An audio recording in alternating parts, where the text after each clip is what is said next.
How to fix Furbo purple light issue. Hey everyone, welcome back to our channel. In today's video, we are going to guide you on how to fix the Furbo purple light issue. If you're also having that problem, you can just go ahead and follow up this process. For that, first thing is you need to switch up your Furbo's location.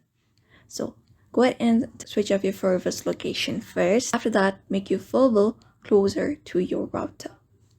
Once that is done, your Furbo may fail to connect if it is out of range. So the next thing you need to apply is, if it is in another room, you need to make it closer to your router.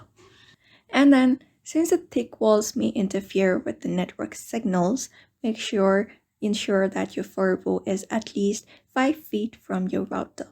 And finally, if this doesn't work, what you can do is perform a hard reset and then plug in your camera into your Furbo, and then find the reset button at the back of your camera right here. After that, use a pin to press the reset button and then hold that button for about 20 seconds until the light changes. Until the indicator light changes color, you just need to hold it and then check if your camera light turns green or not.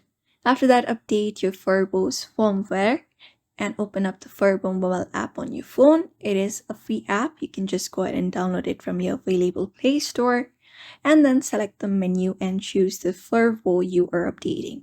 After that, tap on update now to next firmware and wait for a minute. And once done, check if the purple light is gone. And that is it. That is how you fix up the Furbo purple light issue. So therefore, I hope this video was helpful to you and thank you for watching this video.